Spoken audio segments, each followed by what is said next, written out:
All right, guys, it's time for the Next Level Guy Show, a men's interview, interest, and improvement-focused podcast featuring interviews with the greats from all industries to help you better your life.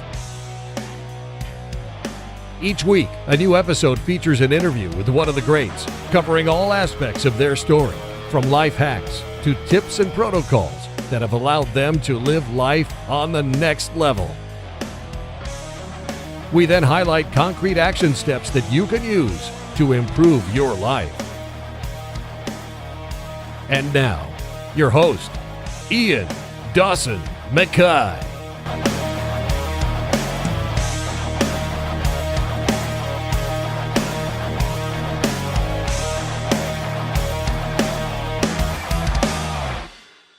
Most people think history is just dates and battles, but it's the personal stories that make it real.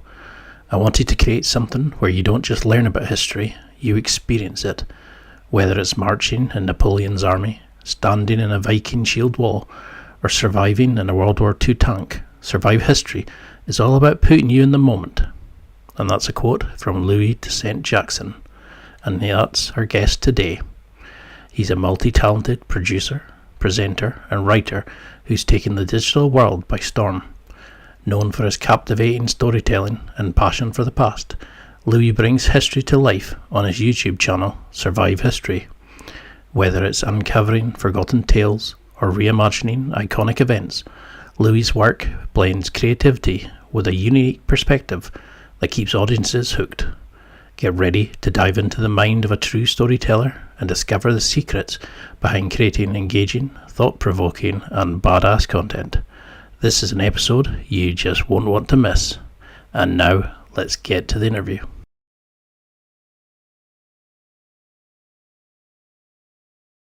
Thank you so much for coming on the show. It's an absolute honour to feature somebody who I'm a major fan of your show. But for people who don't know you, could you give a quick explanation? Like, say, imagine we're between lifts going up a floor. How would you describe what you do? Well, thanks, Ian, for having me on the show. I think Survive History, the core idea behind it is that when you click onto one of our episodes, you are transported back to a period of history. You follow in the footsteps of a soldier, a sailor, someone who's doing sort of dangerous or daring jobs from that time, and you get to experience what their life might have been like. It's not too serious. There are touches of humor along the way, but we do try and make them, with our fairly small budgets, as epic as we possibly can. And you certainly do that, because I love like old military empire and historical document, and it's like a wet dream for a fan. Your show, it's because you go deep diving in, you immerse yourself in, and you show both sides, and you link it in with historical sources. You include so much depth into it. But what was that deep dive for you into history? Because with a name like yours, it sounds like you're a historical adventurer. Was it always for you, history? Yeah, I've always loved history since I was a kid. Even at school, when it wasn't particularly cool to admit that you loved a subject, I really loved history. I loved going on field trips to historical locations. I think I've always had the knack of being able to use my imagination when it comes to history. And if you go to somewhere that many people might see as some dry, dusty old rocks, I've generally tended to find those places really interesting. So yeah, I think all the way through school, and then into sort of the teenage years, there were some really good shows on TV at that point. There were things like Battlefield Britain and Time Commanders, which are kind of cult shows from that era that sort of made it fun. And then also through gaming as well. I love the kind of Total War games, Age of Empires. So I got into it through that as well. And then I went on to study it, 5 years undergrad and masters doing Roman history. So yeah, I have loved it from as long as I can remember, basically. And was there a historical moment that you think that inspired you as a kid? When you were looking back, was it the likes of Caesar, Napoleon? Was there a certain period that kind of ignited that wee Louie's desire to study it and to get into it? So I think it would probably be films. So the most obvious one I can think of is Gladiator. That was a film.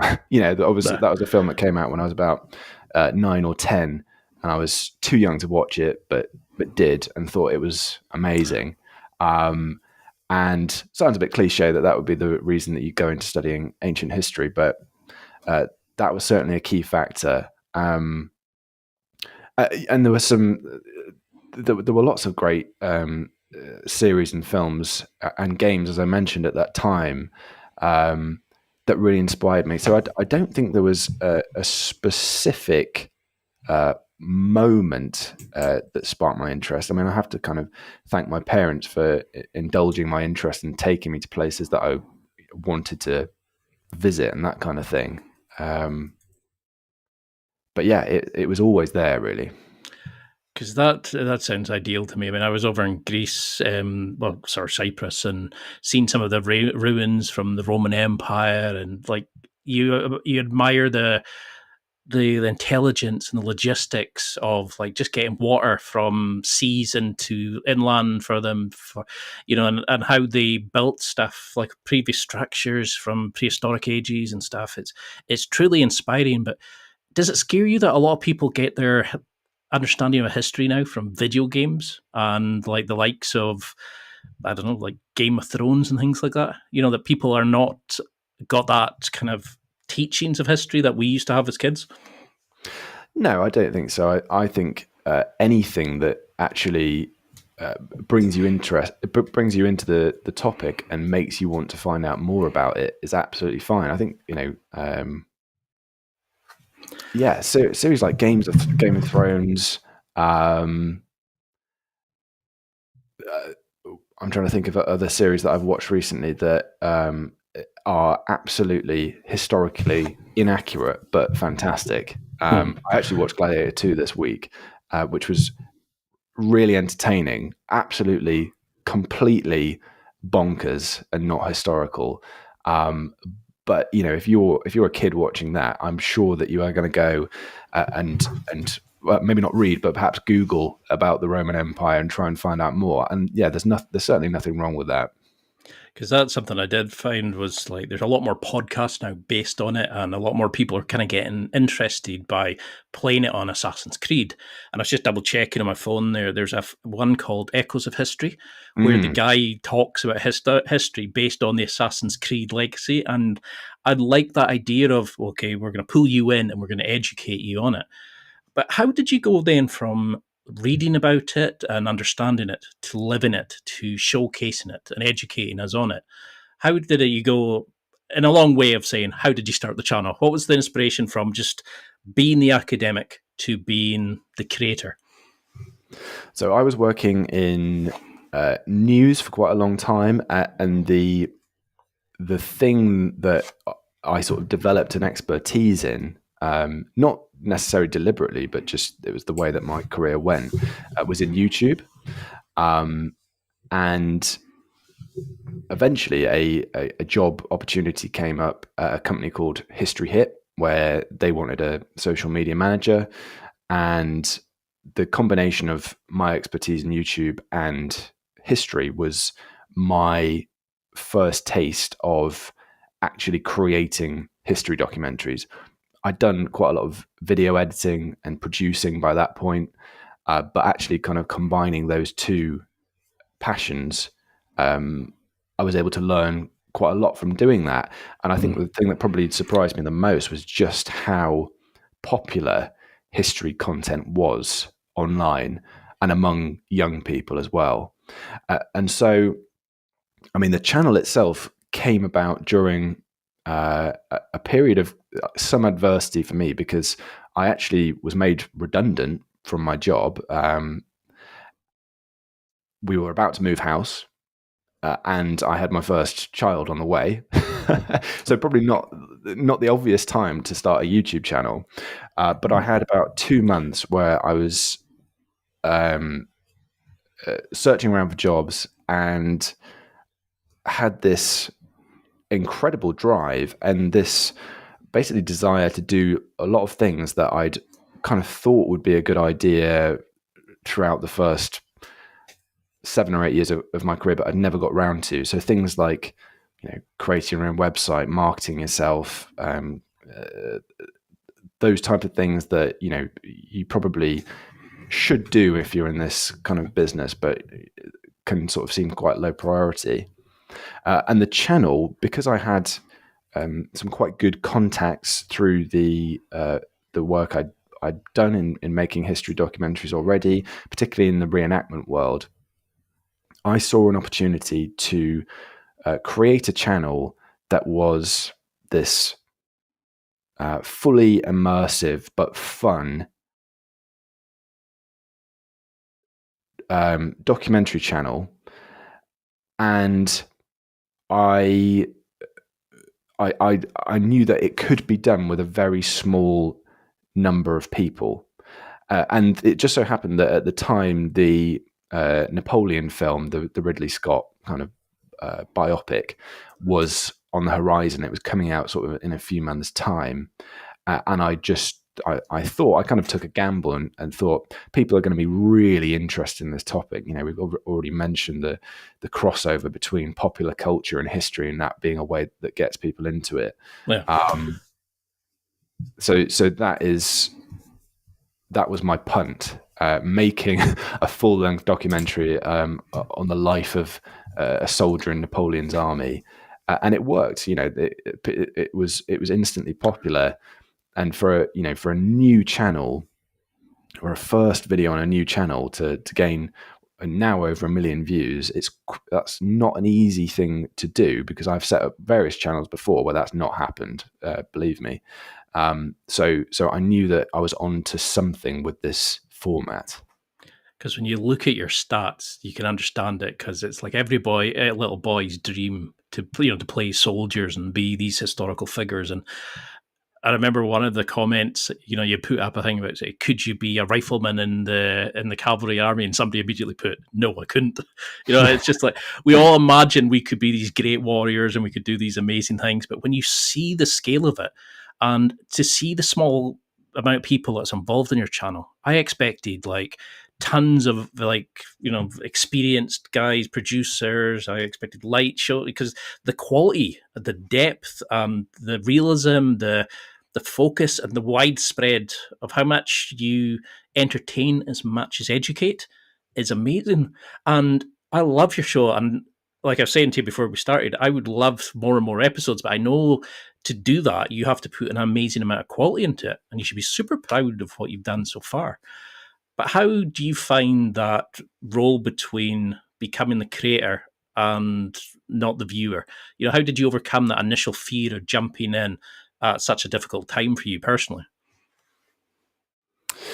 That's a good question, because obviously, particularly when you're starting a new channel, that first video that you release is quite a sort of step into the unknown. I mean, I'd done quite a bit of presenting before, but I hadn't really presented much on my own before that point.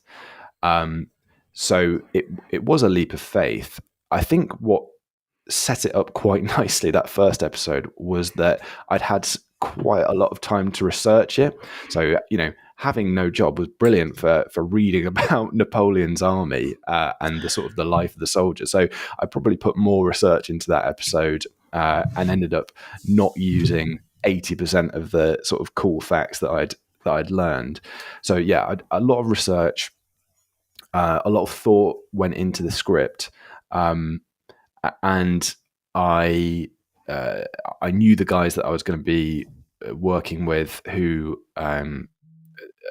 the sort of the reenactment group that we collaborated with there really knew their stuff, and had some kind of genuine bona fide historians among their ranks. So we knew it was going to be an interesting episode.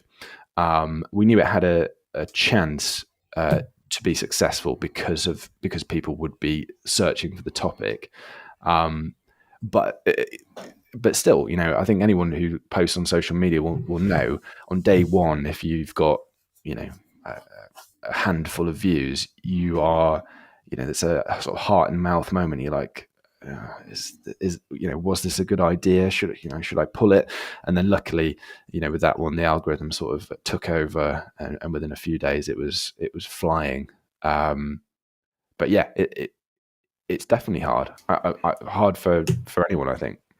Because it's amazing to think that was your first main, your main video, the one that got you. Because when you watch that video, you're like, the level of research and dedication that's gone into it. Because in your videos, you have the reenactment societies, you interview people from both sides of the army, and you go through the dress, the diet, their attitudes, the politics, the weaponry, just anything and everything. And it's such a joy because you find that you just consume, but you learn as you go. But how did you say that to your wife? How do you explain, I know I should be looking for a job, but I'm going to go down and meet a bunch of guys dressed up as Romans. Was there that pushback? Say if somebody's listening just now and wants to make their own channel and they're in a similar position or a 9-to-5, what do you think is holding people back from entering the YouTube world, and how did you overcome it? Yeah, it's really funny you asked that because so the day after I was made redundant, we'd had a holiday booked, and we actually flew to Portugal, and it was the weirdest holiday because we were in this lovely location, and yeah, obviously the conversation was dominated by the fact that I just lost my job, and one lunchtime I went off. I think I went to the gym, and I came back and saw my wife, and I said, "You know what? I think I'm gonna create my own channel. Having just worked on other people's YouTube channels for the last 6 or 7 years or whatever it was, I'm going to create my own." And my wife sort of looked down at her pregnant belly and said, "Is now really the time?" And I was like, yes, it's got to be now. And there was a big element of sort of chance about it because, yes, it was a tough situation, but it was also probably the only opportunity and the only point in my life where I was going to have a couple of months to do this myself. And I managed to actually film 2 episodes in the couple of months before my son was born, so that essentially I had the material to sort of come back later to make them, because obviously, for anyone who's had kids, they know that the first couple of months you can't really sort of spend much time editing videos. But I guess what I would say to people, first of all, is that those moments where things seem to be working against you, it's a cliche, but it can be a big opportunity because it forces you to think inward and forces you to really sort of take stock of what you want to do next, which is very hard to do when you are doing a sort of 9-to-5 regularly. But also, I suppose the other thing that I would say for anyone wanting to start a YouTube channel is one of the big barriers to people publishing video is that they worry that everyone they know is going to be scrutinizing it. The reality is that most people, in the nicest way, don't care that you've posted a YouTube video. Yep. They might care if it becomes, successful, and they might say, at Christmas, they might say, that's really cool. But generally speaking, they've got their own stuff going on. They don't actually care that you've posted a YouTube video, and that is freeing in the sense that you haven't really got much to lose. So with that kind of barrier overcome, it becomes less important whether your first video, gets 10 views or 10 million views, because once you disregard the idea that you're going to be judged, you can kind of get to learning from your kind of posts, and that's essentially how most channels develop and succeed. Because I honestly 100% am a major fan of your show. And what I love is that because I know a lot about history and because of my own sort of passion for it, I know how authentic and true your content is. But the problem with history is it happens a long time ago. And you've done from Vikings to soldiers from the World War to Romans and how should we look at historical information? Because a lot of times people say history is written by the winners, but everybody nowadays, the Trump fans about fake news and all this kind of nonsense. How can we judge content, like the sources? How can we know what we're looking at? Because if history is written by the winners, a lot of times they obviously put themselves in the best light. But would you agree with that statement, or how could we gauge truth in historical sources? So I think you, as a historian, part of the training is to recognize that so many factors have influenced the way that a primary source is written. So you should never take a primary source at face value, because the person who's written it will always have a bias. They'll always be writing in a context that is completely different to the context in which you are reading it. And there are always going to be references and nuances to what they've written that are lost, and you probably aren't going to be able to understand. But you can kind of make interpretations once you have considered all of those different things. You try and approach it and achieve that balance.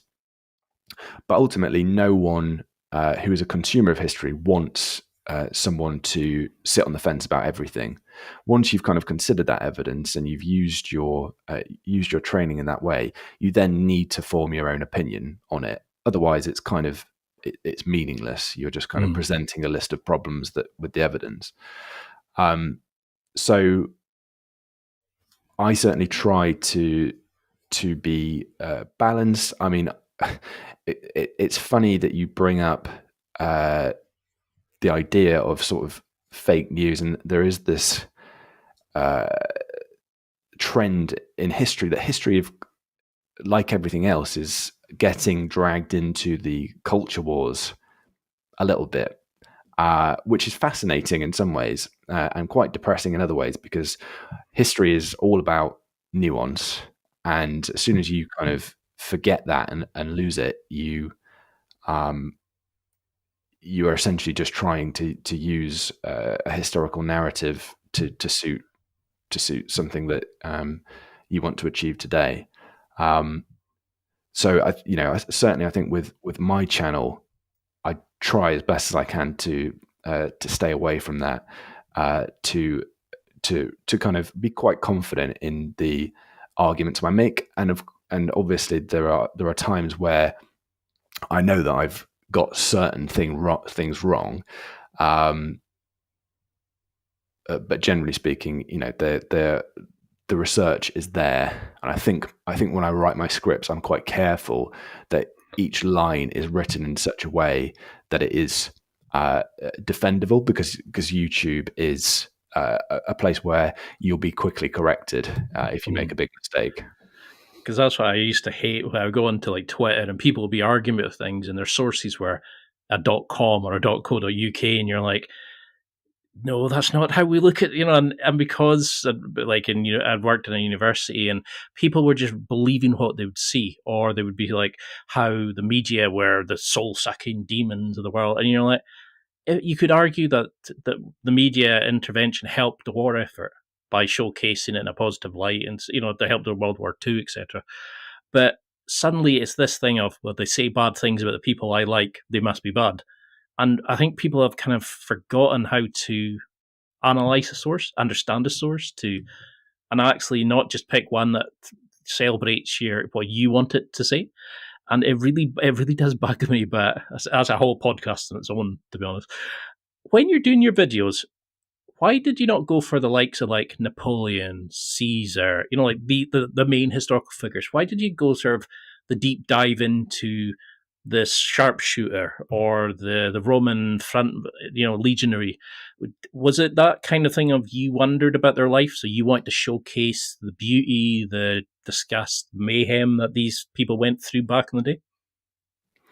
Yeah, I think it's far more interesting a video to look at the role of the common soldier or the everyday person. When I say everyday, I do mean people doing extraordinary, dangerous jobs. That's kind of what we're looking at. But for someone like Napoleon and Caesar, there are big problems with trying to get into their exact mindset. There are so many different ways of interpreting who those people are, and I just think that looking at the rank and file and taking lots of different primary sources, so written letters, things that are a bit harder to find but are far more rewarding when you do. I think that makes for a more interesting video, and it certainly allows you to do a bit more of the practical stuff, because that's another thing with the episodes. As far as I possibly can, I try and get my hands dirty and do some of the stuff that they would have done within reason.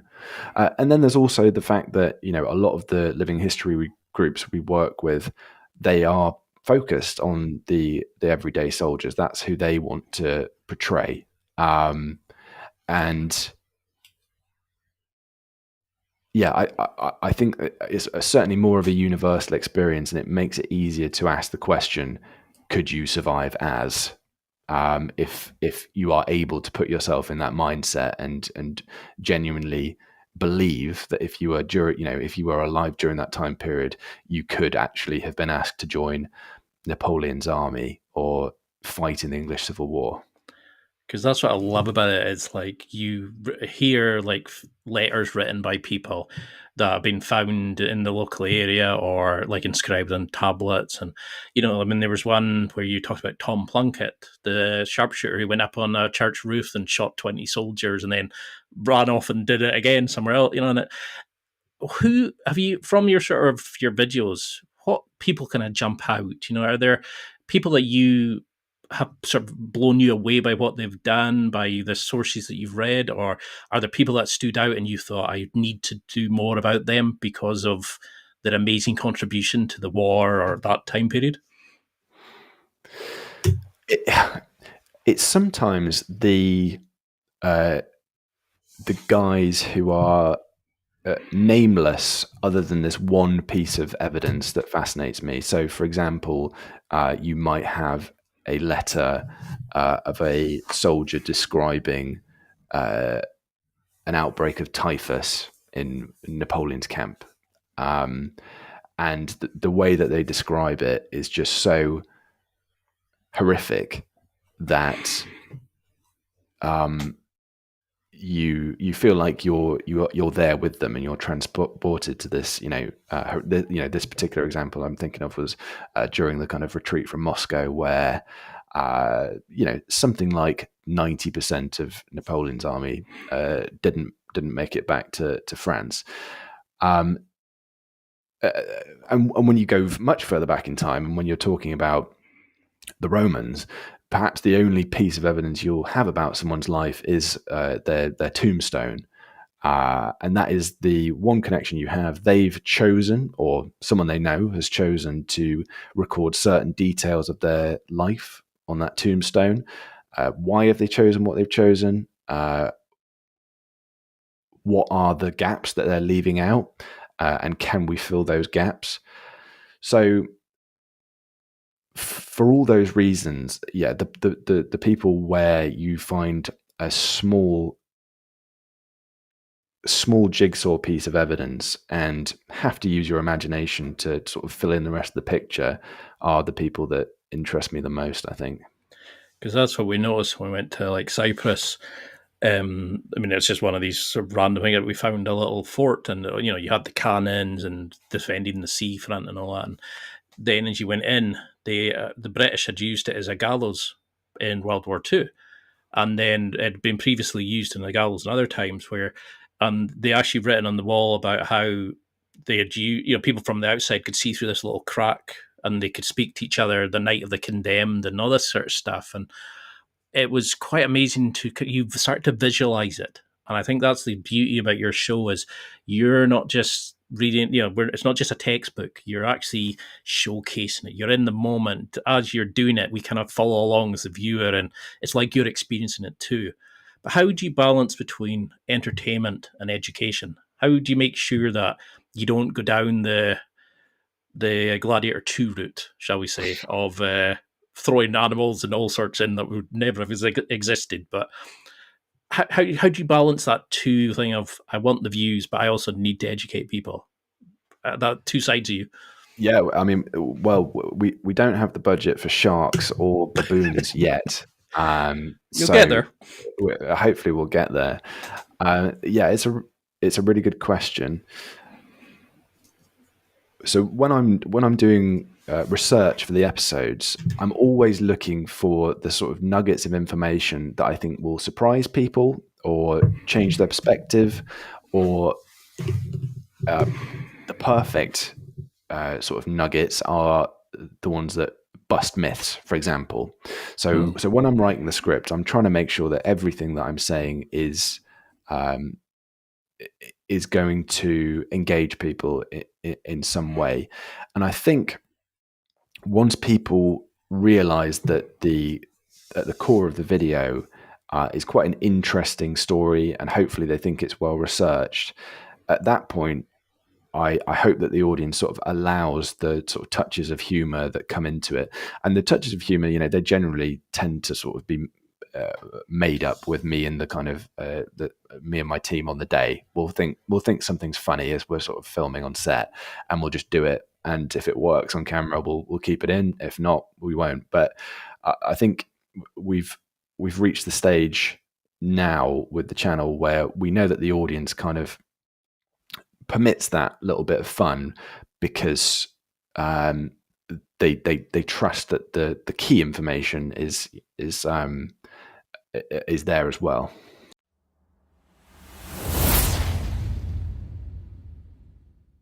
It's time for a quick break. There are millions of potential products to buy, so how do you know which ones are worth your hard-earned money? Simple. You go to nextlevelguy.com/affiliates and explore those that will transform and improve your life. You'll find deals, listener exclusives, and special offers with some great companies. Recommendations are 100% honest and only on items Ian has tried or believes in. The companies showcased will make you a better man in all areas of your life. Simply go to nextlevelguy.com/affiliates and level up.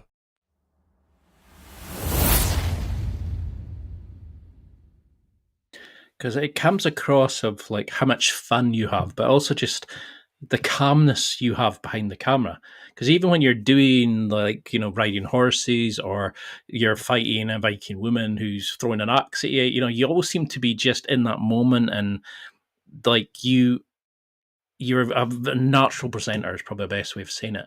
How did you build up that confidence? Because you'll hear a lot of creators say, "I hate my voice. I hate how I look on camera. I mean, I look like a troll, and I think I've sod it. I throw myself into it." How do you find that? How did you become natural with a camera? Well, that's not true, Ian, for a start. But so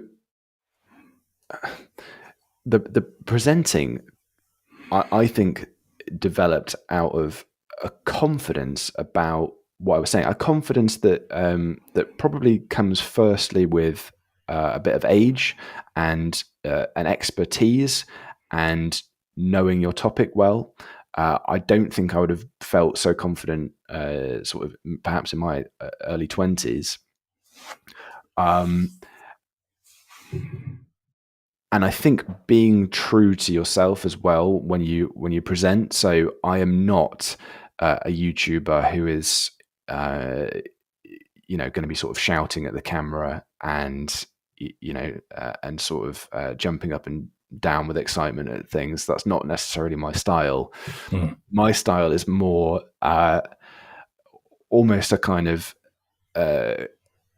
not a dispassionate look, but someone who is my character, I guess, and the channel is someone who is bemused by the fact that they are in this bizarre situation of, let's say, fighting a duel with a Viking woman, as you say, and on the day itself, I suppose one thing that I would say is I'm kind of so focused on what we have to achieve that day, and directing people as well, because as well as presenting, I'm also sort of directing what's happening, which really kind of focuses the mind.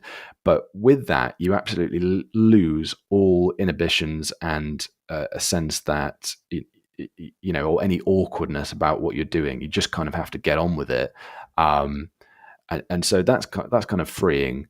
And once you've done a certain number of episodes and you realize that people are responding well to it, then that obviously gives you a sense of confidence as well. Because you are a natural on camera, and I'm always so jealous because they come across as so professionally done, and to know of the small crew that you have and how you're trying to just get as much in as you can while you're working your 9 to 5, and it's kind of amazing for me to watch and go, bloody hell, I wish I had that. I want to do that, I want to do that. I mean, I even wanted to make a series on next level guys from history, but I mean, that's kind of been focused on. But when you're doing it, you mentioned your humor and the personal touch, and you go into speaking to the canteen lady. You go in and you look at their diet and how they would have treated themselves in the foxhole and where they would have gone to the toilet and all these sorts of things. Has a personal touch or a bit of humor kind of opened up an insight into a historical event or a person or a battle that you've gone, whoa, and it's changed your opinion of it or made you want to look into it more? It kind of intrigued you more? Yeah, absolutely. So I think there are many traditional history documentaries that I absolutely love, where you have academic talking heads talking over footage, talking about the big picture, but they rarely talk about where people went for a poo. It just doesn't often come up. And yet, that is, if you are the person who's transported back to sort of serve in a Sherman tank in Normandy, that's something you've got to think about on day one. Where am I going to go to the toilet? So 100%, I think looking at the kind of the everyday stuff opens up the perspectives completely. And really thinking about it in the sense of, this person in whatever century they happen to be in, they wake up, and what do they do next? And, at what point in their day do things start getting weird for us in the 21st century? At what point are they, having to sort of dig their own latrine, or at what point are they sort of hiding from snipers? And if you sort of go through that person's experience in that kind of granular way, you start to pick out the things that are like, that is something that really makes me not want to have to survive or endure that period, Because nowadays we've got the sort of professional armies. We hope we'll never ever need to be a world war again, where you're drafted, etc. But while you're doing that, I mean, you've been in shield walls. Well, people have been charging with cavalry at you. You've been in like mock shooting drills and stuff like that. And your heart must have been racing because you can't. Your brain doesn't remember you're just doing a YouTube video. You actually get into the moment. What did it teach you about dealing with, somebody that's drafted in, about dealing with fear, dealing with the cold, the damp, the being that kind of in that person to deal with those kind of things? Because, did you find a set of skills, for example, or a way of dealing emotional control, or were they literally just take the weapon off from you work on the croft with it and try to survive to live the next day? Did you find a way they taught them how to be able to deal with people throwing javelins and all that at them?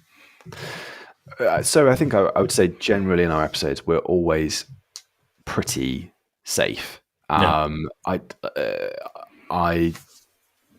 I don't think I've done too many things that would be comparable to a sort of the actual genuine experience. I mean, probably the scariest thing that I did in an episode was riding the horse in the English Civil War video that we did with some experience, but not loads, and kind of putting on the armor and the gear that the sort of parliamentarian cavalry would wear, and then sort of doing the kind of sword drills and things like that. There was there was a little bit of a kind of an element of when you're chopping the cabbages. Yeah, let's say that you couldn't control everything in that situation when you're working with and Windsor, who's the horse that I was riding in that, and it sort of is the star of several episodes actually from the Worcestershire Cavalry. He's absolutely massive, that horse. He's very, very nice, very kind of very, very kind of a gentle giant, but that was a scary moment and kind of one that I was glad when we got to the end of the day that I was in one piece. But generally speaking, the hardest things that I have to do is squeezing out of the Sherman hatch was pretty hard. That took about 7 takes, I think. That was an eye-opening experience. But beyond bumping my head, I've not had too many injuries yet. Because I loved watching that. I think it was after you cut up the cabbage a few times doing the as you're driving past and taking the sword, the practice drill. I think it was something like, what did you say?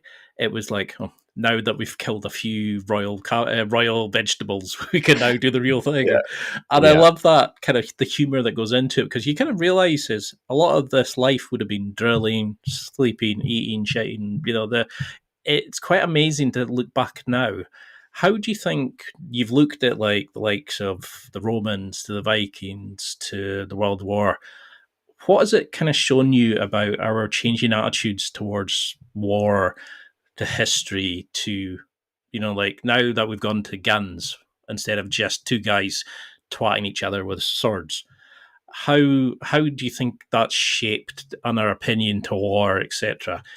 Because we don't seem to understand it as much as seeing thousands of people on a battlefield. But are we, because of entertainment, are we now too used to seeing gunfire and that, unless you're close by? So, I mean, I suppose what's always really interesting to me, and if we would sort of go back to the English Civil War episode, a lot of those guys actually didn't have very much training, and they were genuinely thrown into battle with maybe a couple of drills in their pike formation, or a few days training in sort of riding together in a couple of lines of cavalry. And so in that situation, you can understand how scary it would be, and how also like not well coordinated, how shambolic it would be actually, those battles. I think that's one of the things, obviously when we do watch it in movies, it's always quite neat, the way that things come together, and everyone moves when they're ordered, and you don't necessarily get a sense of how chaotic it would have been, and how difficult things would be to control, and how people would be sort of running off without orders. It would have been a complete mess. I think that's quite an interesting thing. I think, if a war was to break out today, it would just be so different. I mean, the sort of the rise of drones and all that kind of stuff almost, it clearly isn't yet taking away the sort of the need for sort of boots on the ground, but that's the direction it's heading. And I think you'd be pretty unlucky today, although it clearly does happen, but you'd be pretty unlucky today to end up in a close quarters fight of the type that would be regular, during the sort of the Viking era or the Romans. I mean, I kind of think of one guy we spoke to who played his reenactment was as a royalist pikeman. He was talking about the kind of the push of pike, where you have two lines of people with long spears, essentially no shield or anything defending you, and you are just pushing these spears into each other. And that, and the sort of the line infantry warfare, where all you had to do was stand and shoot at the enemy. There was nothing else that you could do. Your whole training was around standing there and taking it, and just accepting the fact that if you got hit, that was it for you. So there's all sorts of different mindsets throughout the kind of periods we cover that are in some ways understandable, because you realize that they were human and often they didn't have much training, and at the same time are impossible to imagine how you would deal with that situation. Because you see that nowadays, don't you, about the Russia and Ukraine conflict, about how they're using drones and things. But when you watch some of your videos, you kind of get an anticipation of what it was like with two guys with axes going at each other. Or suddenly you're seeing like the military one where they were busing in like kits for the soldiers, and they were making them hot meals and the little meal packs and stuff. And you see the difference as time's gone on of how we've got the resources better, how we've controlled it better. But you mentioned about directing, and you kind of want to make sure you get the shots and follow the script, etc. And you've got a natural way of speaking to people on camera where you draw out the information in an exciting and entertaining way when you're dealing with these reenactment people, because you don't know what they're going to be like till you've started speaking to them. What's that taught you about building connections, leadership, being the guy in charge? Because you've gone from kind of reading the news to creating the news from history. What's it taught you about being the person in charge, and now also being the businessman side of things as well as the creator? So, I mean, with the channel, we're so lucky in the sense that the groups we work with, they want to be there. They want to help us. They want to sort of create the best episode that they can. And that makes things a lot easier. Communication in those situations is difficult, particularly when you reach sort of sizes of maybe 40 people or so. That's probably the most we've worked with on the Hastings episode. And when it gets to that size, it's quite difficult to direct as a single person. And you almost need the groups we work with to sort of use their own hierarchy. This is a kind of an interesting factor of these living history groups. If they play a military unit, they tend to have a leader and a sort of hierarchy that really works for us when we're working with the groups, because we can sort of explain what we're trying to achieve with a shot, and that will go down the chain of command with the groups and kind of come together. But ultimately, it's about trying to convince people that you have their best interests at heart, and that once you achieve these shots, everyone's going to get something out of it.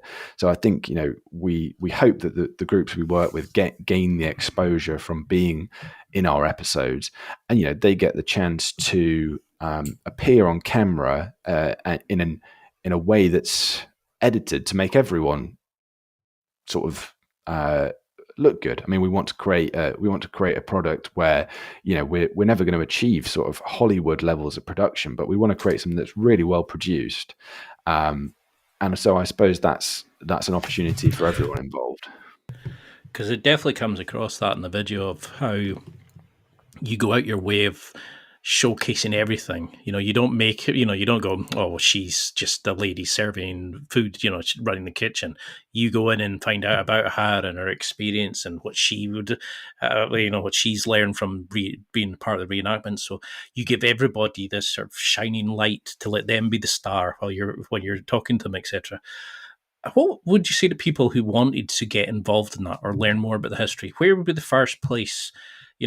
How do we find like reenactment societies? Is it Googling, or is there a list somewhere? Or how can we become more involved in discovering our own history so we can learn our history for a better future?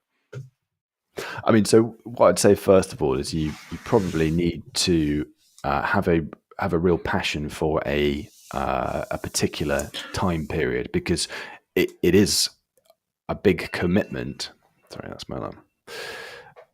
It is a big commitment to be part of one of these groups. I mean, the guys and girls who join them often are part of many different groups. They're not necessarily committed to one specific unit or whatever it happens to be. But once you kind of know what that group is,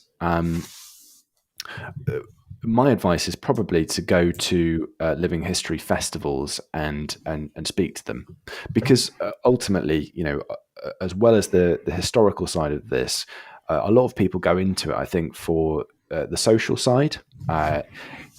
If you're committed to a group, it tends to be a lot of weekends that these guys do events over the summer. It is something that they do for the love of it. But what I would say is, reenactment and watching living history displays, when I was really young, they were another thing that really engaged me. And as a very young kid, my mum tells me that at places like the WWII Viking Centre, I would be asking the guy dressed as a Viking just, as many questions as I could until I sort of bored the pants off him. And I think there is a level of connection when someone, it looks like they're from the time period that you don't gain in other ways. But and also, I think the living history community, if you can call it that, would agree when they say that generally speaking, there are quite a lot of older people in these groups, and some struggle to bring in younger people. That's not the case. That's not the case for all of them. And again, we've worked with a real mixture. But I hope with our videos that we can at least highlight to people that this is a way of engaging with history. If you're really into it, and it can be really fun, really social, and it does look great fun. Yeah. And how would you want, how can we learn from history? Because you've done some amazing episodes. You've showed the horrors, the distraction, etc. in your videos, but also the humorous parts, the human connection. But for the likes of your son who's growing up, my nephews, etc., how can we make sure that we learn from history so we don't keep repeating the same mistakes? How can we educate people? How would you like to see, apart from just playing your videos in schools, etc., which I think would be a great idea, but how could we learn from history so we actually have a better future and we don't keep repeating these horrible mistakes we seem to make every couple of generations? I think it's really important for people who are interested in history to learn that it's complicated. Things aren't black and white. Things are really straightforward. Most of the people that you will learn about as an idyllic hero or an awful villain, generally speaking, it doesn't work quite like that. There's so much more nuance to these things. Many of the stories that you will hear, and the things that you will be brought up on as, perhaps like the key fact about the Great Fire of London, or the key fact about this battle, when you kind of dig into it, often they are a little more than myths or half truths. And I think it's really important once people kind of get to know that, they can see that taking one side or one sort of one narrative that really tries to simplify things, that can be quite a sort of problematic route to go down, because you can end up convincing people of something without them having the tools to question it. There's so many rabbit holes I want to go down and ask questions about particular episodes, so I've got to have you back on, and we've got to do that more. But if you had a magic wand now, you could wave it, take away all the resources, issues, take away all the leadership, you could just dictate the video on a particular time, a particular person, a particular battle, whatever it was. What would be the dream video for you? Because obviously the evolution of your brand is to do this full time, but what would be the video that makes you just go, that's it, that's my dream to put to camera? That's a really good question. I think there's probably quite a few. I think it's like a kid in a candy shop, isn't it? It's like a bit of this, bit of this. There are some episodes that we just won't ever be able to do. Recreating like the Battle of Trafalgar, when you have dozens of ships with 80 cannons, thousands of men on either side. Those kind of age of sail battles. That is something that we today will never be able to sort of see or recreate other than through special effects. I'm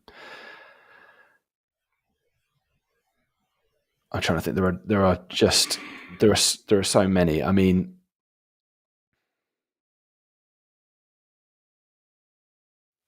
I suppose one thing that we should do, and one thing that I think we perhaps unfairly get criticised for, with only being a year into the channel, is the fact that it is quite British focused, or at least European focused. That is simply the fact that we don't really have the budget or the opportunity to travel. But I think there are hundreds of stories out there that would be very interesting to tell. And so I think an ambition of the channel would certainly be to expose and tell some of those lesser known stories at some point. Because I think it's scary that you're only a year in and you've made such a success. It's a juggernaut of a channel, and it is honestly one of my favourite shows. And it's like we were saying earlier, like I know it's going to be bigger and better, and there's so many amazing stories that you could get your teeth into, and I can't wait to see what you do. And there's so many questions I've still got about your own personal opinions on this and that, so I'd love to do another one, but I know we're tight for time. But what would you want people to take from this? Say if there was a summary or a kind of understanding about history or just in life, what's this whole creation of a channel, history, studying and all that taught you? And what do you want people to remember from this? So I guess I had a passion from when I was very young. And after university, after studying it, I imagined that passion would be essentially left at the door beyond me reading books and being a consumer, as you mentioned at the start. And it was simply the fact that I had a small window of opportunity that led to so much else, so many other things that have happened. And just by kind of opening that door when the kind of opportunity came around and knocking on it has really kind of transformed my life, and also transformed my life from a position where things seemed like they weren't going so well. So I suppose, my message is, don't forget what your passion is. Remember it, and don't give up on the idea that doing something that you really love can actually work for you, be part of your career, and be part of your success story. I love that. I love that message. And I mean, I was surprised that when I went in, there was not like a website and merch, and because there's so much potential with your show. And I know you're only a year in, and you can do amazing things.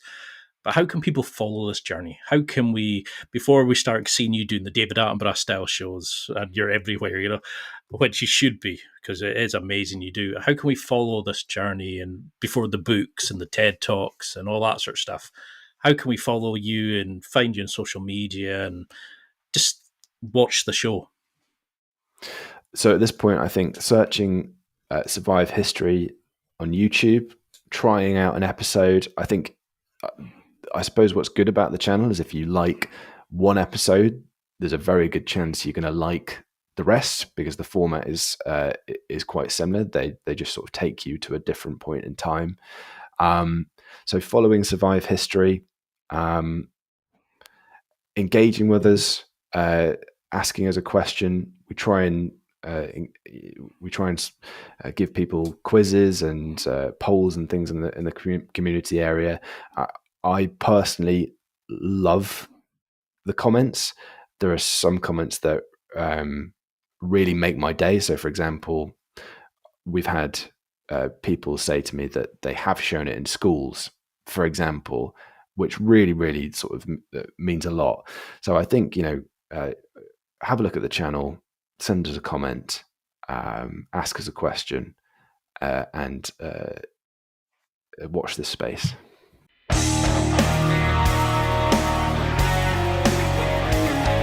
Well, that's it for another week, and thank you for listening. It's now time to take what you've learned and use it to develop and enhance your life with the key points mentioned. Listen, try it, embrace it, use it, and crush it. Now's your time to hit that next level in your life. If you liked this episode, then please leave a comment on the show notes or a review of the show on your podcast platform. Everything helps evolve the show. Until next week, keep seeking the next level in your life.